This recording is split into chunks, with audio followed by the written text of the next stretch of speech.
Happy Halloween to all the Phil Steelians who are joining us on week 10 of the program. Appreciate the growing audience, per usual, on the Varsity Channel. Another record-setting week in week 9. Let's continue to grow that channel, folks. Varsity Channel on YouTube. Subscribe if you haven't already. College Sports Now. Appreciate you listening and watching wherever you might be ahead of what is a tad lighter slate. TV execs really messed up opening up Saturday night for a potential Game 7 of the World Series. Huh? How'd that work out for them? I guess you could say I'm tipping my cap to the Dodgers as well, wearing the blue with the gold tie. Tripp Hurd is fancy as well. Will never look as immaculate as Phil Steele, though. You can follow him on Twitter, on X, at PhilSteele042. I'm at Kyle Schass, at Lock of the Docks on X. Phil, we struggled to get 30 games to run through here over the next 60 minutes, and we've always left a little bit of meat on the bone each and every week. We're going to make the most of this next 60 minutes. It will be a better hour than the Yankees' fifth inning on Wednesday night. I can guarantee you that. What do you think of our ensemble? I mean, we don't pull it off as well as you do, but the shirt and tie, what do you think? I love it. It upgrades the show. I absolutely love it. Might be permanent. Yeah, maybe we'll just keep it like this. We should. And happy birthday to Nikki Saban, who also shares Halloween as a celebratory day for himself. Again, no games kicking off after 8 p.m. on Saturday. We're going to start with some games on Thursday and Friday, and we're going to go first to Charlotte. 49ers are hosting the Tulane Green Wave, who are laying 16.5. 56 is the total. 7:30 game on ESPN. Phil McCahughes ran for almost 200 yards in a 45-37 win at North Texas. Wave were outgained 525 to 472, but held a 297-76 advantage on the ground. They're 4-0 in league play, are the Wave. For the third straight year, 8th time overall. They've won 14 straight in the regular season in the conference. First meeting with Charlotte, though, gave Memphis hell last week, falling 33-28. Yeah, you look at the North Texas game, you talked about the yards. Remember, North Texas did have 2 late drives for touchdowns in the game, which gave them the yardage edge. Part of that, Tulane did have the yardage edge. And I've been impressed with Tulane. You go back to the USF game where they clubbed them, and then UAB the very next week. Struggled a little bit with Rice, but this has been a Tulane team that's on a roll. The offense is tough to stop. The defense, you look at that rush defense. Over the last 4 weeks, they've allowed 53 yards per game on the ground, just 2.9. Charlotte's had some good games recently. That East Carolina game, very impressive. Probably got Coach Houston fired at East Carolina. And then last week, only losing to Memphis by 4 in a game. Memphis needed a late score to pull out the win. But I got to go with Tulane minus the points on the road. I think they are the better team and capable of handling this. Are you guys prepared for 9-3 Yukon football? Because it might happen. Okay, the Huskies have Georgia State in town tomorrow night, 7 o'clock kick. They're a 7.5-point favorite. Currently 5-3 on the season. They get a win here. They're 6-3. The remaining schedule isn't a cakewalk. They're all road games, but I think they're going to beat UAB. They do have a tough game against Syracuse left, and then they finish with UMass. It's very doable. It's hard to imagine that, but it's very doable for UConn to go 9-3 this year. But first, let's handle business with Georgia State here. Phil, what do you like in this one? And UConn, I think Jim Moore is doing a remarkable job. You go back to 2022 in my forecast section of UConn for the magazine. I said, I think UConn's making strides. They're better under Mora, but he's not a miracle worker. They're not getting to a bowl. And then what happened? They got to 6-6 in a bowl game his first year. Last year, they took an unusual step back, but this year they're playing great football. I love the way they run the football and stop the run. Those are 2 key factors when you look at a Jim Mora team.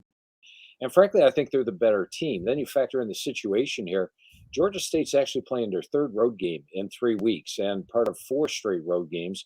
They also have got UConn is not left home forever. This is like UConn's 6th straight home game.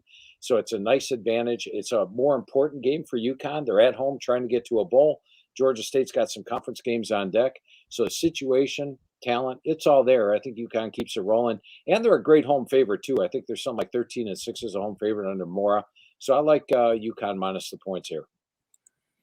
Yeah, Tripp won't let it rest, his UConn fandom. He's been on that one for over a month, right, Tripp? You saw this one coming. So I know you love what Jim Mora has been doing. Tripp, I've got just some hit on insiders up there, man. Yeah, you got some inside sources. There's no doubt. By the way, I went perfect last week, 3-0. Phil's power plays are coming up at the end of the show. I am scorching hot. I am 7-2 over the last 2 weeks. So Phil's power plays coming up at the end of the show. South Florida at FAU. This is on Friday. The campus is closed starting at 2:00 on Friday. Anticipation of this homecoming game against the Bulls. South Florida 3-4, 1-2. FAU 2-5, winless in the league. You wonder about the Tom Herman experiment. It hasn't paid any dividends to this point. It's a 7:00 game. South Florida favored by 3. 51.5 is the total on ESPN2. Phil, could be an opportunity for Alex Golish to finally unlock that USF offense. We'll see. FAU would be the team to do it against. Yeah, I think it's going to be a good game. To me, it's a toss-up game. I think both teams have underperformed this year. I think USF was expected to be a contender in the American Conference. At least I expected them to be a contender. And then losing to Tulane and Memphis like they did sort of took them out of that role, but they are a solid team. And FAU, Tom Herman's very dangerous as an underdog. So that's something you always have to look at. The fact that FAU had a bye last week, get ready for this. And as you mentioned, it's a pretty important game, especially if they're going to make anything of the season. So I consider the game a toss-up. I believe USF's a 3-point road favorite. I'll take the home underdog here. Boise State, number 15 in the polls right now, 6-1 on the season after winning a huge game last week at UNLV. Broncos return to the blue turf this week, welcome in San Diego State. Boise laying 23 in this one. The total's at 57. Maybe it could be a letdown spot after a big win like that. UNLV was definitely the biggest game on the back half of their schedule. I think the play here could be the over. San Diego likes to play with some tempo, plays fast. Even if Boise does come out a little sloppy in this one, they're still feeding the best running back in the country. Aztecs are 96 in the country as far as rush yards given up. So it could be another huge night for Genty here, Phil. Yeah, and coming off a week where he only averaged 3.9 yards per carry. So, I got to think that he does bust out a little bit here. I would agree. I think that is probably the best play because, as you mentioned, Tripp, Boise is in a massive letdown spot. That was the game. That was the game not only for the Mountain West, but potentially the playoff spot, and they got it. Now you're back at home, a huge favorite. That is a letdown situation. And San Diego State, been playing good ball. Watch their last 4 games. All 4 of them decided by 3 points or less. That flash fast offense. Not sure what they're calling it here. Is it Aztec fast? Not sure. Aztec fast, yeah. But Marquez Cooper at running back, a guy that was with Coach Lewis at Kent State, headed towards a 1,000-yard season. They've got that potential there. So I think Tripp hit it right on the head. Over is probably your best play in this one. Nice call, Tripp.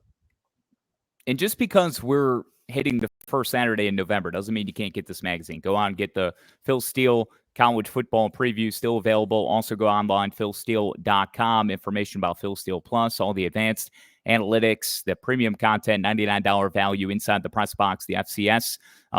Look, spotlighting the FCS, all available, philsteele.com. Go there for more information. All right, the big one, the high noon game, the big noon game is Penn State hosting Ohio State, a 3-4 matchup. The Buckeyes come in as the 4th best team. Penn State ranked 3rd. It's a game on Fox. This could be a Will Howard type game where they've really got to lean on the quarterback who felt spurned from his recruitment before deciding to go to Kansas State. I'm stoked. I cannot wait. It's going to be a homecoming for me. I grew up a Penn State fan. I wanted to go there my whole life. They didn't think I was good enough. But I guess we'll see next week if I was. Only a 3-star recruit. Wasn't offered by Penn State. Went to K-State. Will it be Bo Pribula or will it be Drew Aller for the Nittany Lions? 4 top 5 showdown, 2 in the SEC, now 2 in the Big Ten, thanks to the Super Leagues, Phil. Only the second time that these two are meeting as top 5 teams, first since 96. Ohio State won in Columbus 38-7. It looks like they'll be without their left tackle on their 3rd left tackle, that being the Buckeyes. So some injury issues. And just 2 seasons ago, Phil, you might recall this one. By the way, Buckeyes favored by 3.5. JT Tuimoloau, I think I'm saying it right. He had that big game, 6 tackles, 3 TFLs, 2 quarterback sacks, 2 interceptions, and a pick 6, forced fumble, and fumble recovery. He's still on the team. What do you think here with the Buckeyes and the Nittany Lions? Isn't it really the big 12-15 game by the time this thing kicks off? Yeah, 12-19 maybe. Yeah, something like that. I tell you, I like to take a picture of the TVs that I'm watching and, post it on Twitter and then put the phone away and just watch the games. And you have to wait for stupid ESPN game day to wrap up. You have to wait for the 12 big noon kickoff to actually kick off. Kick off the damn games at noon. They last long enough already. Anyway, I digress. Let's look at this game. And Penn State's been playing really good against Ohio State. They're 6-2 against the spread the last 8. A lot of close losses in that stretch. You know that their biggest game of the season was this one. All season long, they need to break through. They need to beat Ohio State or Michigan. They're not playing Michigan, so they need to beat Ohio State. Penn State's been focused on this all year. Now, they may be down to the backup quarterback in Bo Pribula. You go back to a couple of years ago, Will Levis came off the bench and led a couple of strong games for him as a backup quarterback, but then in his 2 starts for Penn State didn't do well. I think Pribula's got more experience than Levis did at that point, so I think he could do well and brings a running thing to the offense. I'm a little concerned about Ohio State's offensive line. Struggled to run the ball last week against Nebraska. Penn State's got an excellent defensive front. Even if Dennis Sutton doesn't play, I think Dennis Sutton, the outstanding defensive end, got injured last week, questionable for this one. But I like their defensive front. I like the crowd edge that they're going to have for this one. And they're getting over a field goal. So add it all up, I think Penn State's got a great shot at winning this. I'll take the points. Should be a close, tight game. Worst case scenario, lose the game by 3, and they're getting 3.5. I like Penn State in this one. Manny Diaz and Duke go to Miami. 5th-ranked Canes are laying 21. 54.5 is the total. 12 o'clock on ABC. It's too big of a number. You know where I'm going with the Blue Devils here, Phil, but I wonder if their spirits are broken. I mean, they forced 6 SMU turnovers, 3 picks, 3 fumbles. Ponies fumbled an additional 3 times, yet were able to recover those. And they lost in overtime. Failed 2-point conversion, going for the win in Durham. SMU with a 9th straight road victory. Miami did not play with their food, winning 36-14 over rival Florida State. By the way, Tripp, Florida State officially eliminated from bowl contention. Canes dominant. We can't make the playoff? No, not at all. Jeez. Canes scored on 7 of 9 drives, holding the ball for 35-plus minutes, limited FSU to less than 250 yards, 3 of 13 on third downs. Manny Diaz back at Hard Rock Stadium. Capacity crowd last week, 66,000-plus for the Noles at night, but this is a nooner. How do you handicap this one? Yeah, and it's not one of my best plays of the week, but I would probably lean with Miami. I know it's very important to Manny Diaz. He's coming back to Miami, the team that fired him. He's got an extra special thing going here, but you go back to 2 weeks ago against Florida State. Duke had 180 yards offense. They got outgained by Florida State by 100 yards. Miami, meanwhile, had over a 200-yard edge on Florida State before Florida State scored the garbage touchdown at the end. Duke last week, as you mentioned, +6 in turnovers. And don't forget, Smoo got stopped on downs on 1st and goal at the 1 and couldn't score a touchdown on that. And so you've got a team that was fortunate in that situation. Teams that are 6-0 turnover deficit or something like 1 and 124 wins, and Smoo got the win still. And the talk about Diaz and revenge, but keep in mind, 2 years ago, Miami hosted Duke, Cristobal's first year, and it was a turnover play game for Miami, and they got blown out by Duke 45-21. So they've got team revenge going on here. Cristobal mentioned it last week. Remember, Florida State came in here and beat them 45-3, and he mentioned it post game. Hey, the last time they were here, they beat us bad. Now we beat them bad, and I think he's got the same chance here with Duke. So I lean a little bit with Miami in this one. Yeah, I think Kyle mentioned, their spirit might be broken a little bit after last week. I'll tell you, I was 8 or 9 years old when I latched on to Duke basketball growing up here in the Triad. I never latched on to the football team because they were just so bad back then. And to see how much they've improved and had so much success over the last couple of years, that even hurt me to watch them have that field goal get blocked at the end of the game last week. That was a heartbreaking loss for Duke for sure. So I'm glad it hurt you too, Tripp. I'm glad it did. It hurt. All right. I thought Ole Miss could cover a big number last week against Oklahoma. I went opposite of Phil on that one. I was wrong. Rebels looked very sluggish, especially in the first half. They were behind after 2 quarters. They did go on to win the game, so we'll have a 6-2 Ole Miss team taking on 5-3 Arkansas in Fayetteville Saturday at noon. The Rebels favored by a touchdown on the road. Arkansas lit it up last week. They hung 58 on Mississippi State in Starkville. The Hogs outgained all but one opponent all season. They're a very dangerous team. I don't hate the over here either. I think Ole Miss is going to have to try to look sharper on offense this week. They do have Georgia on deck. The Rebels do. I don't think they're going to be in a big look-ahead spot because it is a very dangerous Arkansas team waiting this weekend. Should be a good game here, Phil. Yeah, I agree. Arkansas is very dangerous. You go back and look at a couple of their losses this year. The Oklahoma State game, they should have won that game handily and been leading 28-0 at the half. Instead, it was 28-7 with that interception return for a touchdown. Texas A&M, the lone undefeated team in the SEC, and they had a 379 to 297 yard edge against them. Could easily have won a 4-point loss. The worst game of the season was LSU. That turned when the LSU got the tip pass, recovered at the 2-yard line, and turned it into a 14-point game. But they've played very good all year. I like the way Teal and Green's not only running the ball, but throwing it. And, the thing with Ole Miss, they get a lot of credit for their offense. They put up 55 points per game in the non-conference games. But in conference games, they're averaging 24 points per game.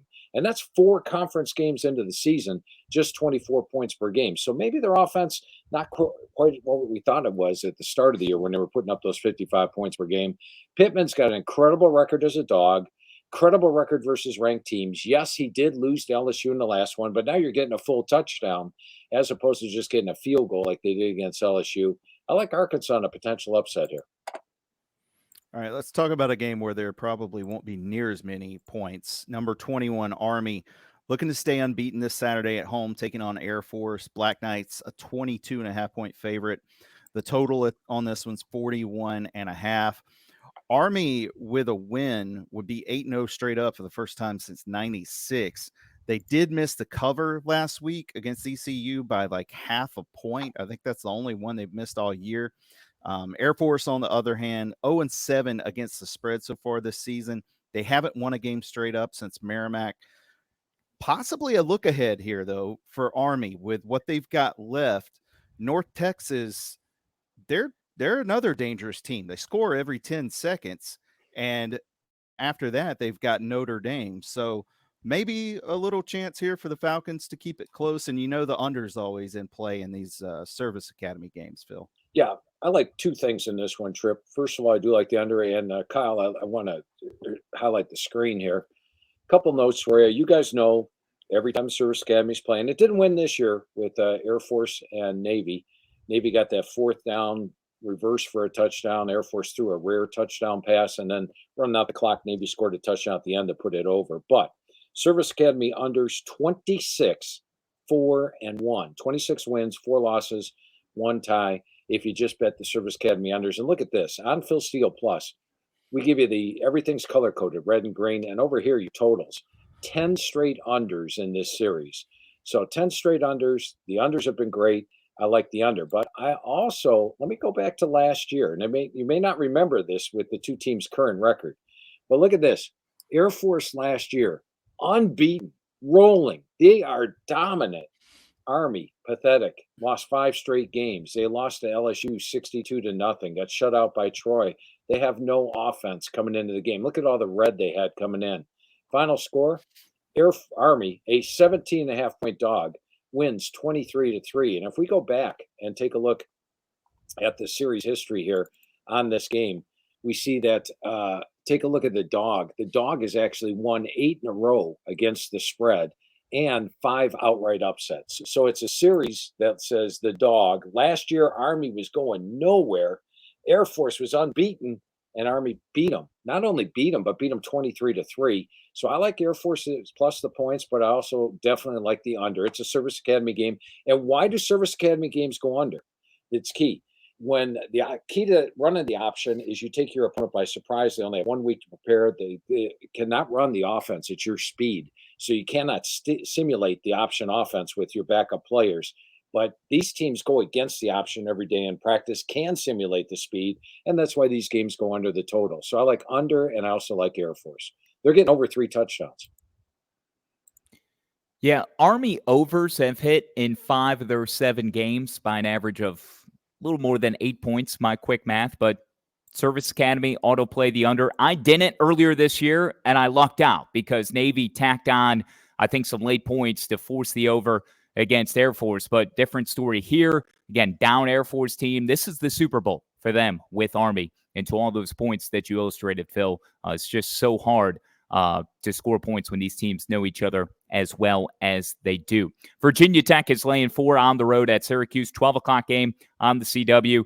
54 is the total here. Kyle McCord, 5 interceptions against Pitt last Thursday night, including 3 pick sixes in the first half of a 41-13 loss. Hokies have won 3 in a row after a 21-6 victory over Georgia Tech, whom replaced their special teams coordinator this week. Not sure how much that is going to help Branky. Kyron Drones, though, became the first Hokie since 85 to throw for a TD, run for a TD, and catch a touchdown in that win. Cuse has won 11 of 20 all-time, Phil, in this series, including 7 of 9 inside the JMA Wireless Dome. Do you expect a bounce back at all following the abysmal performance against the Panthers last week? Yeah, I like Virginia Tech here. I think they're the better team. And, when you go back and talk about that stat you just threw out about catching, running, and throwing for a touchdown, how many of those games, I wonder, were there only 3 touchdowns? I mean, he was accounted for all 3. They only scored 21 points last week. Good point. Yeah. Probably my biggest concern in the game is watching the end of the Virginia Tech Georgia Tech game. Rashad Tootin came off the field with an ankle. I don't know if he's going to be able to play here. Looked like a pretty severe ankle injury. So if you are down your top running back, that's trouble. But they usually do have a good depth there. And Tootin's been getting the bulk load of the carries. So they probably have decent backups to fill in there. And then Drones, of course, gives you the running game. I also think Virginia Tech's got a heck of a pass defense. And so with a good pass defense and a good pass rush, they can get pressure on you. I think they're going to be able to limit McCord. And it's a Virginia Tech team that, you go back and look at their loss against Vanderbilt. Vanderbilt's pretty good. And at that time, I thought they outplayed Vanderbilt in the game, but came up short on the scoreboard. And then the Miami of Florida game, they had the touchdown at the end. They could have beaten an unbeaten Miami. So I do think Virginia Tech is one of the best teams in the ACC, capable of going on the road and getting the win here. Vanderbilt is pretty good. They've got a 12:45 kick on Saturday at Auburn. Auburn able to snap a 4-game losing streak last week on the road at Kentucky. And remember, the week before that, they were up pretty big in the second half at Missouri. So maybe a team starting to find itself a little bit there with Auburn. Vandy lost last week at home by a field goal to Texas. We all know how much fun it's been watching Diego Pavia and this team this year. It's been a great story. The Doors can get bowl eligible this week with a win. Spread here is Auburn by 6.5, 7 points right now. What do you like in this one, Phil?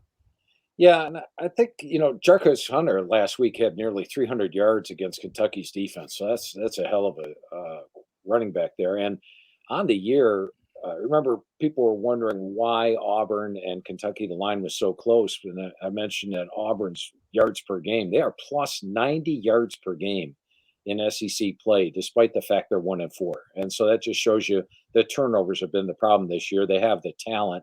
They have a good defense that's holding up 60 yards below their average. Got a good offense, averaging 70 yards above their average. Normally, when you look at this game, and if you look at just on paper, looked at this game, statistically, Auburn should be able to win this thing by 2 touchdowns. But factor in that Auburn has been turning the ball over all year. They did have only 1 turnover last week. And factor in Diego Pavia. I mean, this guy's remarkable. He did a tremendous job at New Mexico State. And then, of course, Diego Pavia actually came in here to Jordan-Hare last year, if you believe it or not, with New Mexico State. Came out of there with a 31-10 win. So you got to like that as well. I'm going to take Vanderbilt plus the points to get that 6th win because they've got South Carolina, LSU, Tennessee coming up. They got to get this one to get to a bowl game. And I want Clark Lee to get to a bowl game. Love bowl eligibility season. And yeah, you can't underestimate or underscore enough Pavia having that experience last year coming in to Jordan-Hare Stadium, as you indicated, Phil. Tell us about Toledo, 9-point favorites visiting Eastern Michigan, 12 o'clock game on ESPNU. Rockets have dominated this series. This is one of your favorite places to go, the MAC, Phil, okay? 38-13 all time including winning 21 of the last 24. They did start 4-1, but they've dropped 2 of 3, as Toledo, including 41-26 to Bowling Green last week. Their quarterback, Tucker Gleason, returned from a one-game hiatus with an injury. Looked better, looked good coming off the injury against Bowling Green. The Eagles dropped a 25-21 decision to Akron, but they are 6-2 against the spread, including 2-0 ATS after failing to cover. They were favored against the Zips. Yeah, and I do a podcast each week with Stephen Hartzell and Wayne Cook. Love doing I've that. heard of those guys. It's up right now. You can listen to it. We go over all the top 25 games. And then Stephen asked me at the end for usually a game, and I like to throw a MAC game at him. I threw this one at him. Chris Creighton is a phenomenal underdog. He's great as a road dog, but he's also good as a home dog. 42-16-1 whenever he's a dog. And Toledo's sort of been an up and down team. They were super impressive when they went into Mississippi State, came out of there with a 41-17 win. Super impressive when they beat Miami by 10 at home. But this is an Eastern team that can hang with everybody. They're not great in a favorites role. They lost at Akron last week. That happens. But this is an Eastern team. I like the way Cole Snyder's playing. They're at home. They're on the great turf. And I had thought the line would be something like 3 or 4 points here, Toledo, because of the fact that Eastern Michigan always plays everybody tough as a dog. The line's up to 9. I like Eastern Michigan plus the 9. Used it on the podcast with Stephen and Wayne, and I definitely like Eastern Michigan plus the points here. Writing that one down. Yeah. When he picks a MAC game, we need to write that down for sure. Depending on your number last week, App State could have covered, lost, or in my case, pushed, and they had a chance too. They were up 9. They were about to score again, and then they fumbled, and whatever. Mountaineers back at home on the mountain this week, hosting Old Dominion. Apps getting 2.5 at home against the Old Dominion team on a 3-game win streak. Phil, who do we like in this one? Yeah, and you hit it right on the head. I had App last week as well. Got the push on that, and here they are about to clinch this baby, and then the turnover near the end zone, and it just threw the whole day off as far as that went. But this is an App team that's under the radar, playing with their backs to the wall. They are 3-4. But if you look at the rest of their schedule, they can actually still make some hay here. They're Old Dominion at home, at Coastal. They can win that. James Madison at home, not going to be an easy game, but it is at home.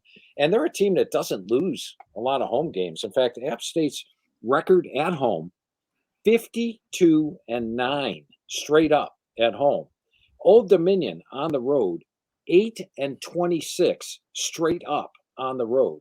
And then in conference play this year, App State's plus 35 yards per game in Sunbelt play. Old Dominion's only plus 20. That tells me App should be favored. The fact they're great at home, and then throw in the revenge. App had won the first 3 games in the series.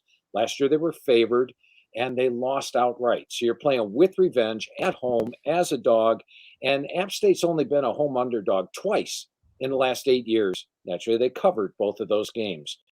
A lot of stuff here on App State, plus the points. If they were a favorite, I might not be as high on them, but being a dog, I do think Old Dominion's a hell of a team. Ricky Ronnie does a tremendous job. They beat down Georgia Southern last week. They beat Texas State, but they do that stuff as an underdog. Now they're a favorite on the road. I like App State here. This is sort of a sickos special, final one before we get into the bulk of the 3:30 slate. Tulsa visiting UAB. I've got this on here, Phil, because of the way Tulsa won a week ago. But UAB is still searching for its first win since the opener against Alcorn, and they're favored at home against the Golden Hurricane. Blazers are laying 358 the total, 230 on ESPN+. Golden Hurricane claimed their second biggest comeback win in school history against UTSA last week, down 28 at the half, and they won 46-45 on homecoming. Blazers are off a bye, had that 38-point win over Alcorn, as I referenced. Played South Florida tough and covered last time out. Tulsa has never lost to UAB, 4-0 all time, first meeting as American foes. And you got me to blame for the UTSA loss last week because I made the cardinal sin. I had them as best bet, UTSA minus the points over Tulsa, 35-7 at the half, and it wasn't even that close. They had a 354 to 100-yard edge. We give up a fumble return for a touchdown, but then drive back down, score a touchdown. Now it's late third quarter. The score is 42-17. I have watched every play of the game. UTSA is by far the superior team. They've got not only the win, the cover, everything is set. And guess what? I wrote down win on my sheet. And I jinxed them. Boom. Somehow they lost that game. Really remarkable. I think UAB has a chance to turn their season around, get things going. You look at the second half of the year, they got Yukon on deck, Rice, Charlotte. They've got winnable games coming up. They're at home. And Tulsa was just not competitive. Got a miracle win last week. I got to go with UAB minus the 3 here at home. And I apologize to everyone who bet UTSA because I'm the guy that marked down the win. I figured I would just be pouring salt into the wounds of Phil when I brought that game up. That's some spooky stuff on Halloween for sure. I thought Phil was going to come through the screen like a monster and just gobble me up after taking him back to the UTSA and Tulsa game last week. Tripp, take us to Ann Arbor. Okay, I've left Oregon alone since they let me down way back in week 4, not covering against UCLA. I may have to give them another chance this weekend. Top-ranked Ducks heading to Ann Arbor to face Michigan. They're laying 14.5 on the road, but I honestly don't think it's enough. Oregon's offense, it's clicking. Gabriel looks great. He's completing 76% of his passes. James, Whittington, they've been great out of the backfield. Offensive line's playing well right now. I just don't think Michigan can keep up in this one. I like Oregon to cover a big number here. You forgot they get pressure on the quarterback, 25 sacks, the excellent defense, holding opponents to 95 yards per game below their season average. They really are a complete team. I don't see a weakness with Oregon. With Michigan, their defense not quite as good as I thought it would be coming into the year. They're still good. They're holding opponents to 78 yards below their average. Offensively, they still struggle. Even last week against Michigan State, just 265 yards. They have gone back to Davis Warren, a QB. Tuttle retired. And they also use Alex Orji now in the run game. And last week it worked pretty well against Michigan State, using those two on and off like they did. Tough to go against Michigan in the Big House, getting 14.5. But the last 3 times Michigan's been a double-digit dog at home in the Big House, they have not covered any of the 3. So I'm going to lean with you. I'll go with Oregon. I don't think it'd be one of my best plays of the week, just based on the fact you're going into Michigan laying that many points, but I would lean with Oregon as well. So good call there, Tripp. Uncle Jack, as Tripp called him, Jack Tuttle, before we hit record on the podcast, prioritizing his health and stepping away from football. All right, Phil, one of our favorite monikers for any college football game. Now, it was banned in 2006. I had to look this up. It was banned by both schools, Florida, Georgia, and the SEC, after it was coined in 1958 by a former newspaper editor who witnessed a fan offer a uniformed police officer some alcohol during the Florida-Georgia game, or Georgia-Florida game, and that is the world's largest outdoor cocktail party. Playing in Jacksonville for the final time for the next couple of seasons. They'll be in Atlanta, then Tampa as Trevor Bank Stadium, as the sponsorship has helped our boy Trevor Lawrence there in Jacksonville, is going to undergo some renovation. So in Jacksonville, they'll return back in 2028. As far as the matchup goes, though, Phil, Kirby Smart is 6-2 against Florida. They have won 3 in a row, so seeking a 4th straight win over the Gators, who are improving each and every week. I feel like a broken record. I've said that now for several weeks. Both are off a bye, but last time we saw Florida, they beat Kentucky by 4 touchdowns, and Georgia had that thrilling, massive win in Austin, holding off the Longhorns 30-15. In this one, the Bulldogs are favored by 16.5, 52 the total, 3:30 on ABC.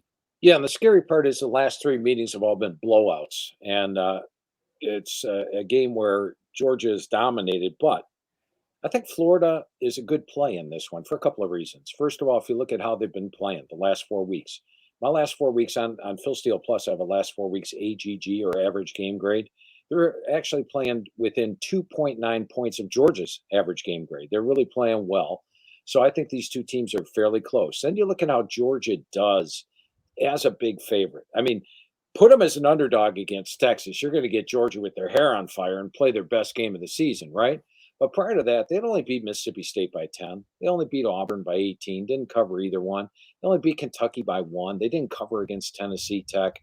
So there's no hair on fire. And they've got 2 massive games on deck. They got to play at Ole Miss next week. They got to play Tennessee the next week.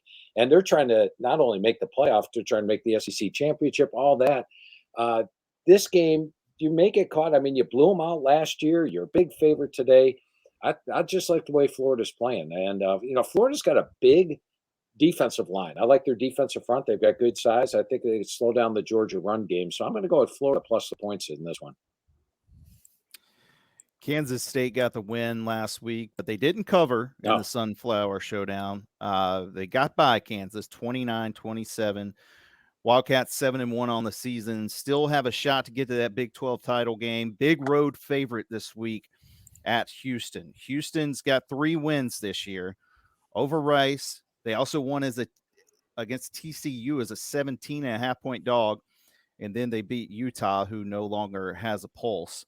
I don't know if they can score against K-State. Wildcats are like 110th against the pass, but I just don't think Houston can take advantage of that. I'm going to go with K-State here. I've been snake bit by Houston a couple of times. I played against them in the TCU game. Then they changed my mind, so I flipped and I bet them in the Kansas game, and they let me down there. I'm going to just go back to betting against the Cougars. I think it's basketball season there. They're like 4th in the preseason polls, got a great head coach in Kelvin Sampson. They're worried about hoops now. What do we like in this, Phil? Tripp, I'm surprised in this one because you're Mr. Totals guy. What is the total in this game, by the way? I think 40. I've got 45.5. Let me double check it here. Yeah, I'm seeing 45.5. Okay. I'm going to go under. Do you know who's got the better defense? It's actually Houston. Houston this year is holding opponents to 85 yards per game below their season average, number 18 in the country. Kansas State's 36 below their season average. If you look at the Big Ten, how teams are yardage-wise in the Big Ten, I believe Houston's number 3 defense, Kansas State's number 5. So you got a really good defense for Houston. You also have an offense that got shut out by Iowa State and Cincinnati and could have got shut out by UNLV in the opener. They've played well at times, but I don't think they're going to put up a lot of points. I think Houston is an under team. And Kansas State, they've got that potent running offense, but when you're playing a good defense, they got to come out of here with a win. And I think it's going to be a lower scoring game. So my favorite play is going to be the under. I'll defer to you on the side on that one, Tripp, but I'm going to take the under 45 in this one. I like K-State, but you've sold me on the under. I'm ready to go. It doesn't take much to sell you, Tripp. You're willing to open up the wallet at every turn. That's for sure. 13th ranked action, man. Yeah. Iowa State is hosting Texas Tech. 13.5 is the spread here. Clones are favored. 55.5 is total. 3:30 on ESPN. Phil, some interesting tidbits regarding helmet comms. It was the Texas Tech AD Kirby Hocutt who has pressed the panic button, I guess, here officially over the helmet comms allegedly being compromised. You know, Tripp and I, as Bears fans, we wish we can blame the Hail Mary from Washington on Sunday on helmet comms, but we know that is the furthest thing from the truth. There's plenty of other issues, but it couldn't have been what happened to Texas Tech last week, blowing a 31-14 lead against TCU in Fort Worth. Was it the helmet comms? Clones well rested, off the bye. They had the comeback win over UCF last time we saw them in Ames, trying to preserve that unbeaten record, unbeaten entering November for just the 3rd time in school history. They've never been 8-0 before. That's where they sit now. Last time that they were 7-0 was 1938. We've thrown all this shade on the Yankees, Phil. The Yankees punctuated a 3rd straight World Series title in 1938 against my Cubbies. Can they cover, though, the 13.5 at home against Texas Tech? Yeah, it wouldn't be one of my top games of the week because Texas Tech has a backdoor potential, has played well at times this year. But I do feel Iowa State's the best team in the Big 12. When I went over the team with Coach Campbell this year, almost every single position, he said it's either the best or the most talented or the most experienced that the position's been, and they're playing like it. And go back to the UCF game. They had a 28-14 first down edge. UCF got a 92-yard run for a touchdown. They got 2 interception returns for touchdowns. Iowa State didn't need a late comeback to win, but other than that, they had been covering as a favorite. They're at home. They're off a bye. They're rested. And Texas Tech's defense giving up a lot of yards, a lot of points this year. Massive edge on D. Also, the 3-3-5 of Iowa State matches up very well against the air raid offenses that Texas Tech has. So you got a lot of factors in Iowa State's favor. Not wild about laying 13.5, but if I'm going to play the game, I'm going to take Iowa State. All right, you guys are ready for 9-3 Yukon. Are we ready for Indiana in the college football playoff? That they just keep winning. Great call last week, Phil, on Indiana. They got it done at home against Washington.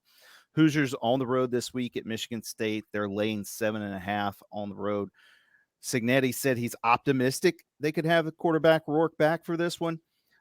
Michigan State, they kept it interesting last week against Michigan. It came down to the last couple of minutes there, kind of a sweaty cover for the Michigan side on it. Aiden Childs taking better care of the ball in the last few games, too. He was throwing a lot of picks earlier in the season. I could see this one staying close, especially if there's no Rourke for IRU, but if they get him back, you'd kind of have to lean with the Hoosiers in this one. Also, one more note, last 4 meetings in this has gone to the road team. Well, you know what I say about playing on streaks. When you play on There you go. streak, you can win many times, you lose only once. And Indiana's on quite a spread streak this year.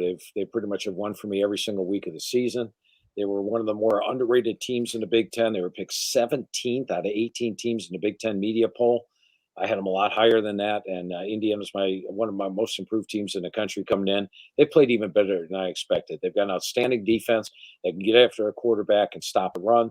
They've got an outstanding run game. You know, they only threw 5 passes in the second half last week. And I think Rourke does return, but if he doesn't, Taven Jackson's better for the experience of getting that start under his belt. He had 5 starts last year, first in this offense, though. And I just can't go against Indiana any week until they actually don't cover. Now, Michigan State has been playing better, but you hit on the head. You know, Aiden Childs had a lot of turnovers earlier in the year, so it seems like they put the restrictor plate on him a little bit. And look at the last couple of scores. They had 7 against Ohio State, 10 against Oregon, and needed that late touchdown to get to 17 against Michigan last week. If they open it up, I think he turns the ball over. If they don't open it up, I think Indiana shuts them down. So I got to keep riding the Hoosiers. Play on a streak, you win many times, you lose only once. We're riding the Hoosiers again. Love that, Phil. It's amazing. They've beaten everybody by double digits this season, the Hoosiers. Let's stay in Big Ten country as UCLA will visit Lincoln and take on the Cornhuskers, who are favored by 6.5, 40 the total, 3:30 on Big Ten Network. Bruins looking to even the all-time series in the 14th meeting between these two. They played so much in the mid-'80s and early 90s. Big Red had won 5 of 6 meetings, always a top 10 team. 5 of those 6 times they were number 1 or number 2 nationally. First home game in nearly a month for Nebraska. Fought Ohio State tooth and nail last week, Phil. UCLA off a bye. Yeah, and you know, that Indiana game for Nebraska, I think if Indiana played Nebraska 100 times this year, they wouldn't win by 49 points and put up 56 points. It was funny. So one of the commentators on TV, a general, just I don't even know who it was, but I heard the comment.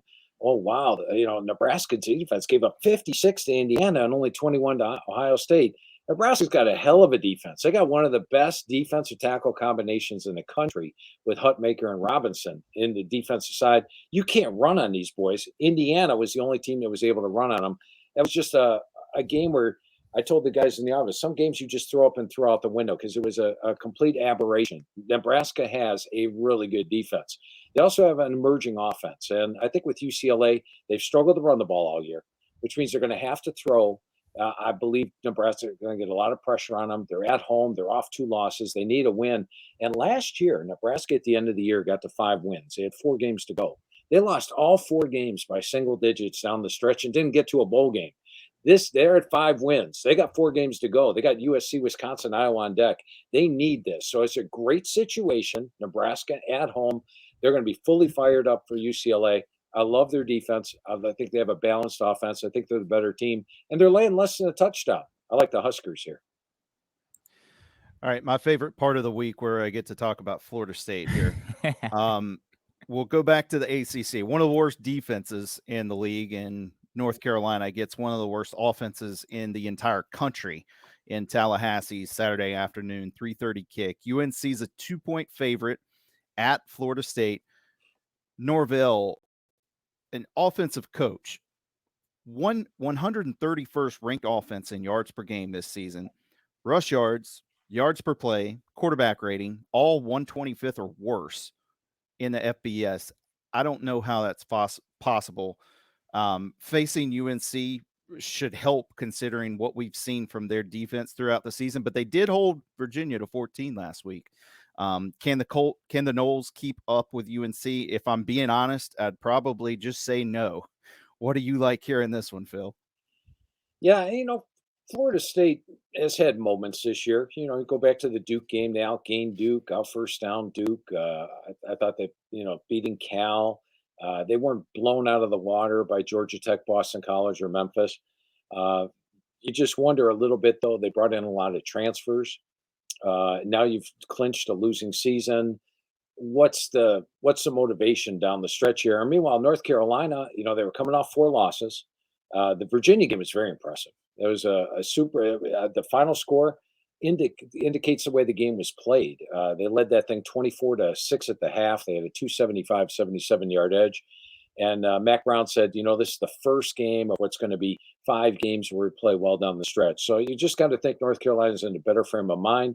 They can indeed salvage their season and finish with a good year. Maybe Mac Brown's last at North Carolina, and we'll see how they finish out. I'd have to lean with North Carolina in this one. Are we there? Is somebody on mute? Yeah, I'm on mute because I took a sip of water. Damn it. Twice this year. Got him. Oh, he's back. All right, Louisiana Monroe off to their best start in the FBS era under first-year head coach Brian Vincent visiting Marshall. Thundering Herd are laying 10, 47 the total, 3:30 on ESPN.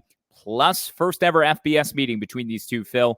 Last came in 1987 for the Division I AA National Championship game. And it was ULM, known as Northeast Louisiana, that won 43-42. Yeah, and this is a game where I've been impressed with Marshall each and every game this season. You go back to, I thought they played a decent game at Virginia Tech. The Ohio State game, if you watch that thing in the first half, I'm counting good plays, bad plays in my head. It was like 50-50. They just gave up some big plays to Ohio State. Ended up the game only being out first down 23-18. The Georgia Southern game was a crime for Marshall. They led that thing 23-3 or something with 5 minutes to go and ended up losing. So they have played well every single game this year. I like Braylon Braxton at the quarterback spot. He gives them that running dimension as well as passing dimension. And with ULM, Brian Vincent has done a phenomenal job. For them to open up 5-1 this year, beating James Madison at home, just phenomenal. But it's possible that the carriage turned into a pumpkin, appropriate here in Halloween. Carriage turned into a pumpkin in the second half against South Alabama. They played a good first half, got blown out in the second half by South Alabama. I think Marshall's a better team at home. Spread's fairly cheap. If you would have made this spread prior to the year, Marshall probably been about a 17, 21-point favorite. So I'm just going to go with Marshall minus the points, even though Brian Vincent's done a tremendous job with ULM. Navy caught its first loss last week against Notre Dame, and frankly, they looked a little bit in over their heads in that game. This week, they travel to Rice, and they're laying 10.5 points on the road. You have to think we'll see a motivated Navy squad in this one, but also maybe some lingering doubts from a game like that. Phil, what do you like in this one? Yeah, and my original reaction on this game was, wow, Rice just fired their coach, and now they got to prepare for this complex offense in Navy. How are they going to do that? But upon examining this game further, I actually grew on Rice, provided E.J. Warner plays for Rice. Now, E.J. Warner last year at Temple threw for 400 yards on Navy. I think he had 27-33 for over 400 yards. So he has faced this Navy defense. He missed last week's game. So you go back and look at the Connecticut game, a 7-point loss. That was with a freshman quarterback, Drew Devier, at the quarterback spot. If Warner's back, I think Rice has some offense. And the surprising thing, when I was scanning Phil Steele Plus and trying to break down everything on the game, I looked at the Army game because they're playing the option, right? Who's played the best against Army's offense the entire year? Rice. They had the number one performance. They held Army to 60 yards below their season average, the lowest offensive total of the entire year. Rice did that. So they know how to prepare for the option. If Warner's back, I think they can move. And last week, 2 coaches got fired. What's the adage in sports? Play on a team the week after they fire their coach. They play inspired ball. Last week, both teams covered. They fired their head coach. So let's go with Rice plus the points in this one. But you got to get E.J. Warner playing. All right, huge game in the ACC this week between number 18 Pitt and 20th ranked SMU. The Ponies at home, favored by 7.5. Pitt undefeated on the year. They've struggled of late, though. Outgained by Cal 2 weeks ago, but they won. They beat Syracuse 41-13, and they were outgained in that one, too. They were just able to pick off Kyle McCord about 700 times. So not impressive lately for the Panthers. Meanwhile, SMU turns it over 6 times last week at Duke. Somehow, some way, they survived that one to set up this showdown in Dallas on Saturday night. One more note, R.J. Maryland, the tight end for SMU, done for the year. So Kevin Jennings will be without one of his best targets going into this one, Phil. He has missed the last 2 games. Both quarterbacks coming in this one, Eli Holstein, Kevin Jennings are questionable, but I think both will play. Little more concerned in the basis that if Jennings plays, he's a guy that relies on mobility. If he's not 100%, how mobile will he be? But a little more concerned depth-wise. If Pitt has to go to their backup quarterback, they're probably in more trouble because Smoo has got Preston Stone coming off the bench, and that's not bad. He's been the starter there, knows how to dissect the defense. I think SMU's a better team. They're at home, but I think the spread's fair at 7.5. And Smoo disappointed me last week. I thought for sure they were going to beat Duke by more than the spread, and they had their opportunities. They were up by 14, got stopped first and goal at the 1, turned the ball over 6 times to nothing, ended up only winning the game by 1. I'm going to probably stay away from this one. If I had to play it, I'd probably lean with Smoo, but I'm going to stay away from this one. Why even play the game after Tennessee's dark mode uniform reveal? Tennessee, like Georgia against Florida, favored by 16.5 against Kentucky. The Wildcats have dropped 3 in a row. 45.5 is the total here. 81st consecutive year that these two are hooking up. My additional analysis, Tony Vitello, national champion head baseball coach at Tennessee, spoke to him yesterday. Podcast drops on College Sports Now on Monday. So make sure on this very feed you listen to our fall ball pod. But back to football, Phil. Can Tennessee cover the big number, more than 2 touchdowns here at home? Yeah, I like Tennessee here. And the surprising number to me, Kyle, is that in the first half of the last 3 games, how many points has Tennessee scored? 20 in the first half. First half. Have they even scored a touchdown? Not many. 0. Not many. Yeah. 0 points in the first half of the last 3 games. So that's been a point of emphasis. We need to come out and start strong. They are playing a Kentucky defense that's a little banged up. Just gave up almost 300 yards rushing to Hunter last week. Gave up a ton of yards in the last couple of games. They're not playing great on defense. Offensively, they're challenged. You can't keep pace with Tennessee if they get behind. So I think Tennessee comes out of the gate strong, gets them behind. And once that happens, you got to love Josh Heupel. He is a tremendous home favorite. Why is that? In the fourth quarter, this guy's trying to score. And if you're laying 16.5, you got to love that. Even if you're up 14, you're going to be trying to score in the fourth quarter. So I think there's a lot of advantages on Tennessee's side here. I like the Volunteers minus the points. Mike Elko's Aggies outscored LSU 31-6 in the second half. Marcel Reed came in, provided A&M a massive jolt at quarterback that the Tigers weren't prepared for. I wasn't prepared for this from Mike Elko. We're very honest. We're very open. And this is a real program. It's not fake. It's not a politician running this program, talking fast and BSing everybody. This is a real program. And for all the recruits out there, this is a real place. And if you want to be really good at football, this is a really good place to be. Now, it's unclear to me. I don't know if that's a shot at Jimbo Fisher, which was my immediate thought, or Brian Kelly. He worked for both of those guys. I think it was more of a heat of the moment, emotional win, the way they played in the second half. Still, the dude talks a big game. While more often than not, he likes to stay away from those sort of distractions and wants to just focus on football. He certainly gave us a gem in the postgame over LSU in College Station last week. Now they have to go to Williams-Brice Stadium at night. They are favored. The Aggies by 2.5, 44 the total. Williams-Brice is going to be rocking. I know you said, Phil, you like to cue up Enter Sandman on those long, late nights of magazine prep during prep season. How about a little sandstorm before kickoff at South Carolina? That's another one, Phil. Yeah, they're going to be fired up at night, no doubt about it. And, the thing with Texas A&M, as you mentioned in the second half, they unveiled Marcel Reed again.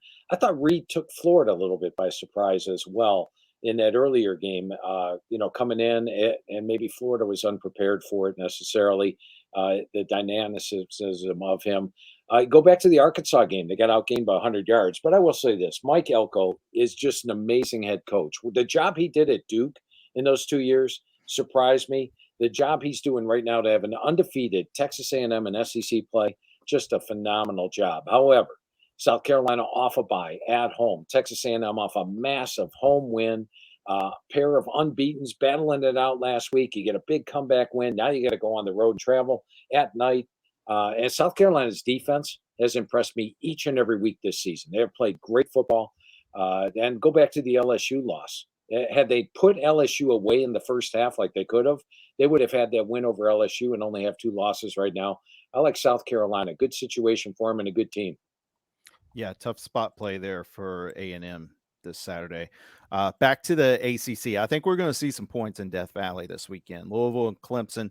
Spread is Clemson by 10, 11 is what I'm seeing on most sites right now. Total is, that's where I'm going, 62.5. Cards can score. I think Clemson's playing great, but they did give up 31 to Virginia a couple weeks back. We've also seen them look dominant against a team like NC State and then kind of ease off the gas a little bit, put the backups in, and allowed NC State to go down the field a couple of times there late. I think Louisville can keep it close enough where Clemson won't be able to let off the gas. I like 45-24, something in that. I think we push 70 in this one, Phil. That's possible. We'll see how it goes. The one thing I will say about Clemson's defense, Tripp, is that you go back to the NC State game. That thing is 59-14 in the fourth quarter. NC State got 200 yards, 21 points in the fourth quarter.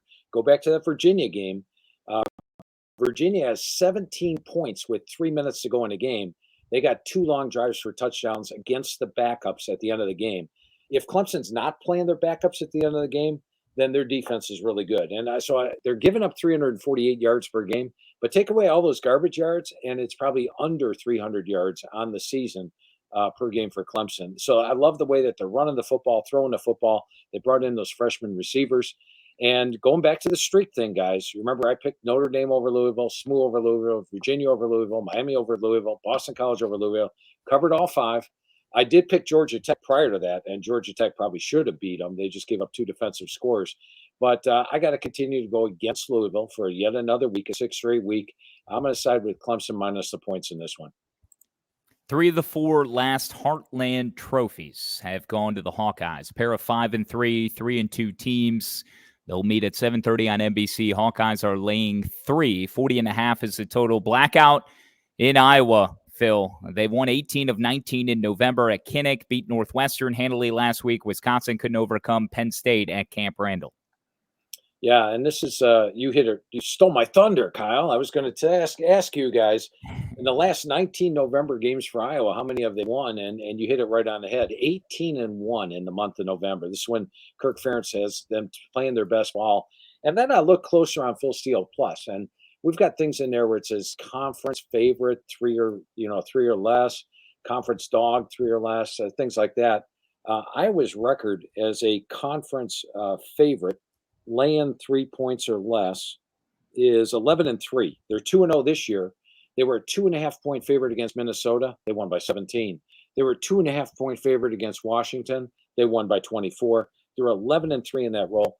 Wisconsin just 2-5 against the spread as an away dog. So they're not a great away dog. And I think Iowa's a better team. They should be laying more than 3 points here. Take advantage of the fact they're not. I love them at minus the 3, and I love them in the month of November. So take Iowa minus the points here. Phil, we'll sneak in one more, and then we'll get your power plays, and we'll get out of here. TCU at Baylor, Battle I-35 comes to Waco. I didn't know this, but this was given a trophy a year ago, the Blue Bonnet Battle. It was coined. Josh Hoover is 5th in the FBS, 2,614 yards passing for TCU, 5th nationally with 37 completions at 20-plus yards. Bears had 565 yards of offense against OK State in a 10-point win last week. 343 on the ground. TCU had the incredible comeback against Texas Tech. In this one, it's the Bears at home, laying 3, 64.5 total, 8 o'clock ESPN2. Does it have anything to do with the Blue Bonnet Bowl? Do you guys remember that bowl game? I don't. I know it's butter that I like to use and cook with, but that's about it. Yeah, I don't think it had anything to do with the butter at that time, though, because it was No. it was a long time ago. Anyway, Baylor has 529 yards offense previous week against Texas Tech and almost 300 yards rushing. So the last 2 weeks, you're averaging over 8 yards a carry. The offense has come to life. TCU's been a tough team to predict. I got to be honest. When I pick TCU, they don't win. When I pick against TCU, they do win. So tough to go with the TCU in that respect. But I'm going to go with Baylor -3 at home in this one. Okay, sounds good. I love it, Phil. I've got so many games written down here. I've got 7 or 8 different choices. I'm not going to give a 5-pack. I'm going to focus on just 3, maybe 4, but I'll let you speak first, Phil. Give us your power plays for Week 10 here on Halloween ahead of the first Saturday in November. Yeah, and they're all 3 games that we covered on the thing. Naturally, we covered almost every game that's being played this weekend. I got Yukon minus the points Friday night. I got Penn State plus the 3.5. And then Iowa -3 against Wisconsin as my 3 plays. Tripp, what about you? I really like Oregon. I think they can cover the big number this week at Michigan. I also like the over in San Diego State, Boise. It's at 57. And just, we can't keep it too chummy. I always like to go opposite, at least one pick per week. I'll take Ohio State to get it done at Penn State. Speaking of being too chummy, Phil was staying away from Pitt and SMU, but I think I'm going to take the underdog Panthers on the road in Dallas as one of my power plays to cover the 7.5. Last time these two played in Dallas, 1983 Cotton Bowl, instant classic. Dickerson, James, McElhenney, Marino, they all played. SMU came away with the win, but it's going to be Pitt in Dallas with the victory, covering the 7.5. So that's the first. I'm looking at Tulane, Clemson, Nebraska, Florida. Eastern Michigan love to play in the MAC. Let's go with Pitt covering the 7.5, Clemson covering the 10.5 as the home favorites against Louisville, and Nebraska home favorites 6.5 at home against UCLA. Started to veer into that Florida-Georgia lane, but I'll stay away from that one. So Pittsburgh, Clemson, Nebraska, those are my 3. Phil, full-size candy bars at the Steel residence tonight? Absolutely, every year, and we don't get a lot of folks, but well worth it. And by the way, that Cotton Bowl score, even with Eric Dickerson on the field, 7-3 was the final score. Oh my gosh! Oh, you love it. The game is so great. It will reward us again, no doubt. Even with less games than what we become accustomed to. You got all these buys. You got the double bye. You got a lot of teams that are taking that final Saturday off. I think it's full systems go the rest of the way as we lead up through the month of November into championship weekend. And the playoff will give us a national championship on January 20th. So we still have a lot to decide. First set of playoff rankings will be unveiled. I know Phil will be locked into that coming up on Tuesday night. We'll be back for the Week 11 edition next week at Phil Steele 042, philsteele.com, at Kyle Schass, at Dr. The Locks on Twitter, on X. Phil, those Phil Steele Plus, YouTube, the live tour, it's available on Twitter now, correct? Yes, it is. Up and available right now. Make sure you take it. All right. Happy Halloween, everyone. We'll talk next week. Enjoy Week 10 here on the Phil Steele Show.